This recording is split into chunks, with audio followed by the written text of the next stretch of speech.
করি সবাই ভালো আছেন। এখানে একটি বাংলাদেশ গম ও ভুট্টা গবেষণা ইনস্টিটিউটে একটা চাকরি নিয়োগ বিজ্ঞপ্তি হাজির হলাম, সরকারি চাকরি।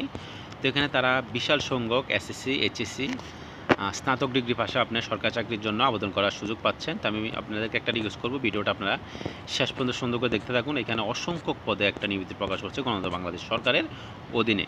তো পদগুলো অনেকগুলো, তো আপনারা একটু ধৈর্য সহকারে ভিডিওটা দেখলে অনেক কিছু বুঝতে পারবেন এবং আবেদন কীভাবে করবেন, আবেদনের সময়সীমা A to Z আমি পুরো ভিডিওর মধ্যে বিস্তারিত আপনাদেরকে জানিয়ে দেবো।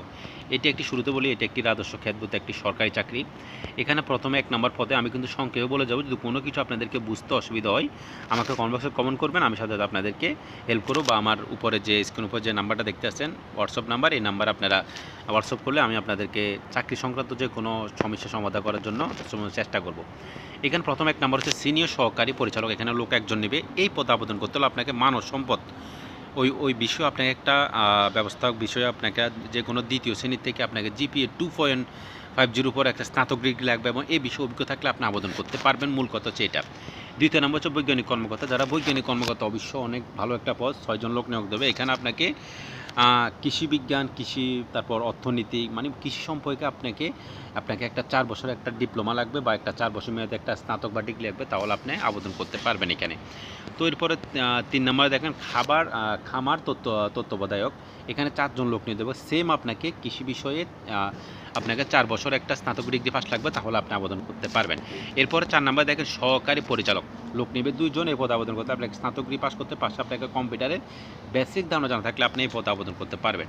এরপরে 5 নম্বর আছে আপনার মেডিকেল অফিসার। একজন লোক নিয়োগ দেবে, স্নাতক ডিগ্রি পাস করতে হবে, সাথে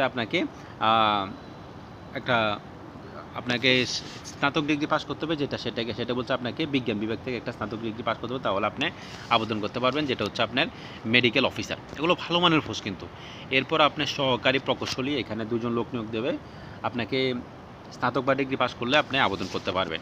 এরপরে 7 নম্বর হচ্ছে সহকারী মেইনটেন্স। এখানে লোক নেবে আপনার একজন। এই পদে আবেদন করতে হলে আপনাকে সায়েন্স বিষয়ে বা ইঞ্জিনিয়ারিং বিষয়ে একটা স্নাতক বা ডিগ্রি পাস লাগবে, তাহলে আপনি আবেদন করতে পারবেন। এরপর 8 নম্বরে যেটা বলছে সেটা হচ্ছে আপনার হিসাব রক্ষক কর্মকর্তা। এটা হিসাব কিতাবের একটু ব্যবসা হতে, এই জন্য আপনাকে বাণিজ্য বিভাগে একটা স্নাতক বা ডিগ্রি পাস লাগবে, তাহলে আপনি আবেদন করতে পারবেন। এবার আসেন, আপনি আরও অনেকগুলো পদ আছে। এবার তৃতীয় চতুর্থ শ্রেণীর চাকরিগুলোর পদ দেখেন, আমি একটু আস্তে আস্তে বলে যাচ্ছি। এরপর হচ্ছে আপনার 9 নম্বর উপসহকারী প্রকৌশলী। 3 জন লোক নিয়োগ দেবে। আপনার যে কোনো একটা ডিপ্লোমা লাগবে প্রকৌশলী বিষয়ে, তাহলে আপনি আবেদন করতে পারবেন। 10 নম্বর হচ্ছে আপনার ব্যক্তিগত সহকারী। একজন লোক নিয়োগ দেবে। আপনাকে স্নাতক বা ডিগ্রি পাস করতে হবে, পাশাপাশি ব্যক্তিগত সহকারী কাজের একটু অভিজ্ঞতা থাকলে তাহলে আপনি আবেদন করতে পারবেন। আপনার 11 নম্বর হচ্ছে হিসাব রক্ষক। লোক নিবে একজন। এই পদ আবেদনের উপর করলে আপনাকে একটা বাণিজ্য বিভাগ থেকে একটা স্নাতক ডিগ্রি পাস লাগবে, সাথে আপনাকে একটা কম্পিউটারের বেসিক ধারণা থাকতো, তাহলে আপনি আবেদন করতে পারবেন। এরপর আছে আপনার দেখেন 12 নম্বরে বলছে প্রধান সহকারী। লোক নিবে একজন। স্নাতক ডিগ্রি পাস করলে আপনি আবেদন করতে পারবেন, সাথে কম্পিউটারের বেসিক ধারণা থাকতে হবে। 13 নম্বরে বলছে দেখেন আপনার উচ্চমান সহকারী। এখানে 3 জন লোক নিয়োগ দেবে। আপনাকে স্নাতক ডিগ্রি পাস করতে হবে, সাথে আপনার কম্পিউটার বেসিক ধারণা থাকতে হবে। এরপর 14 নম্বরে দেখেন আপনার 14 নম্বর বলছে বৈজ্ঞানিক সহকারী। 15 জন লোক নিয়োগ দেবে বৈজ্ঞানিক সহকারী। এটা প্রথমে যেটা কোনো কৃষি বিষয়ে ডিপ্লোমা আছে, বা কৃষি বিজ্ঞান বিষয়ে ডিপ্লোমা আছে, বা স্নাতক ডিগ্রি সম্পন্ন আছে এই বিষয়ে 4 বছরের মেয়াদি বা 3 বছরের মেয়াদি, তারা এই পদে আবেদন করতে পারবেন। কৃষি সম্পর্কে একটা স্নাতক ডিগ্রি বা ডিপ্লোমা থাকলে চলবে। এরপর 15 নম্বর দেখেন আপনার অডিটর। 4 জন লোক নিয়োগ দেবে। আপনাকে এখানে স্নাতক ডিগ্রি পাস করতে হবে, সাথে আপনাকে কম্পিউটারের বেসিক ধারণা থাকবে। কম্পিউটার যে সকল বেসিক ধারণা হচ্ছে ওগুলো আপনি 3 মাসে 2 মাসে কিস করলে আপনার কম্পিউটার যে এক্সেল, এমএস ওয়ার্ড, এই বেসিক ধারণা এবং ফ্যাক্স ট্রান্সফার, ইমেল ট্রান্সফার, এগুলো সম্পর্কে আপনার অভিজ্ঞতা হয়ে যাবে বেসিক ধারণা এটা। এরপর হচ্ছে আপনার যেটা হচ্ছে 16 নম্বরে কম্পাউন্ডার। একজন লোক নিয়োগ দেবে। বিজ্ঞান বিভাগ থেকে আপনাকে উচ্চ মাধ্যমিক মানে এইচএসসি পাস করতে হবে, তাহলে আপনি আবেদন করতে পারেন। কম্পাউন্ডার কাজের একটু অভিজ্ঞতা লাগবে এখানে। এরপর হচ্ছে আপনার 17 নম্বরে, যেখানে কোনো অভিজ্ঞতা বলতে কম্পিউটার। এখানে 5 জন লোক দেবে। সরকারি চাকরিতে কম্পিউটার চাকরি কিন্তু ভালো মানে বেস্ট একটা চাকরি। এখানে আপনি 5 জন লোক নিয়ে দেবে। আপনি উচ্চ মাধ্যমিক মানে এইচএসসি পাস করলে আপনি আবেদন করতে পারেন। কম্পিউটার বেসিক ধারণা জানা থাকতে হবে, মানে প্রতি মিনিটে বাংলা 20, ইংরেজি 20 টাইপিং তোলার অভিজ্ঞতা থাকতে হবে। কম্পিউটারের অভিজ্ঞতা যদি নাই থাকে, একটা উচ্চ মাধ্যমিক পাশের সার্টিফিকেট থাকে, আপনি আবেদনটা করে ফেলেন। এরপরে আপনার 3-4 মাস সময় পাবেন। এর ভিতরে আপনি কম্পিউটার যে কোনো একটা কোর্স করলে, সরকারি বলেন বেসরকারি প্রতিষ্ঠান থেকে, আপনার কম্পিউটারে ভালো মানের টাইপিং শিখ হয়ে যাবে। এখানে 18 নম্বর যে বলছে সেটা হচ্ছে টেকনিশিয়াল কাজে যাদের অভিজ্ঞতা আছে এবং ভোকেশনাল থেকে পড়ালেখা করছেন, বা কারিগরি বিষয়ে আপনার পড়ালেখা করছেন তারা আপনার উচ্চ মাধ্যমিক পাস করলে আপনি আবেদন করতে পারেন, সাথে আপনাকে টেকনিক্যাল কাজের অভিজ্ঞতা লাগবে।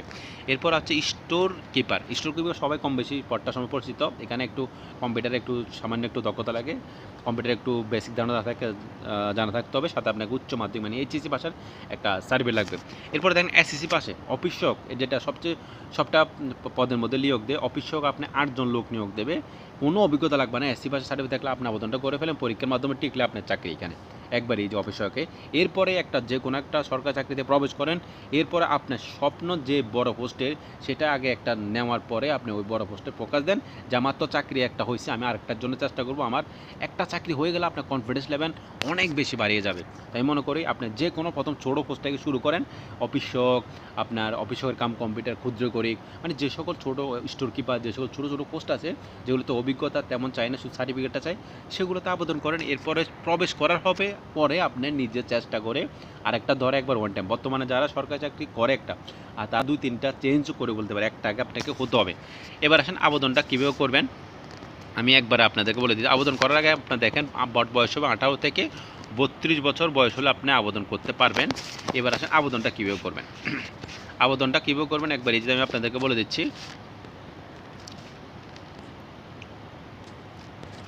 দেখেন এখানে একটা আপনার আবেদন লিঙ্ক দেওয়া আছে,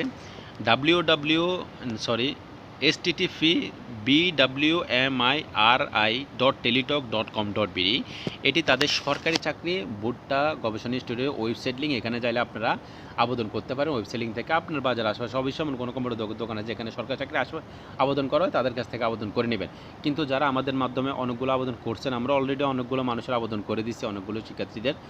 যদি আপনারাও আমাদের মাধ্যমে আবেদন করতে চান, তাহলে স্ক্রিন উপর যে হোয়াটসঅ্যাপ নাম্বারটা আছে এই নাম্বারে আপনারা যোগাযোগ করেন, আমরা আপনাকে আপনার ঘরে বসে আবেদন করতে পারবেন। এটা হচ্ছে সবচেয়ে সুবর্ণ সুযোগ। আপনারা হোয়াটসঅ্যাপ করলেও আপনাকে আমাদের মাধ্যমে তাহলে আমাদের যে গ্রুপ আছে তারা আপনার সাথে কথা বলে আপনাকে আবেদনটা সুন্দর করে দেবে। একবারে নিট টেনশনে আপনারা হোয়াটসঅ্যাপ করতে পারেন। সেখানে আপনাদের সাথে আপনাদের কী ইনফরমেশন লাগবে, কী সার্টিফিকেট লাগবে, সেগুলো দিলে আমরা আপনাদের সংক্ষেপে আবেদনটা করে দেবো। আপনি ঘরে বসে আবেদনটা শেষ করতে পারবেন। আবেদনটা শুরু হবে 25/6/2025, তার মানে আপনার জুন মাসের আপনার 25 তারিখে আবেদন শুরু এবং জুলাই মাসের আপনার 20 তারিখে আবেদন শেষ। যত দ্রুত পারেন আপনি আবেদনটা শেষ করে ফেলবেন আপনারা, কেননা এত কষ্ট করে ভিডিওর এতটুকু পর্যন্ত দেখছে মানে আপনার কাছে ন্যূনতম একটি এসএসসি পাস হলে সার্টিফিকেট আছে, ওই সার্টিফিকেটটা কাজে লাগান, একটা আবেদন করেন। 1, 2, 3 আমার এই ইউটিউব চ্যানেলে অনেকগুলো সরকারি চাকরি নিয়ে অভিজ্ঞতা আছে, আপনি যেটা ইচ্ছা আবেদন করেন। আবেদন সংক্রান্ত কোনো সমস্যা হলে আমাকে হোয়াটসঅ্যাপ ভয়েস দিন, আমি যথেষ্ট পরিমাণে আপনাদেরকে আবেদন সংক্রান্ত বিষয়ে হেল্প করবো। Thank you so much for my watching video. Thank you.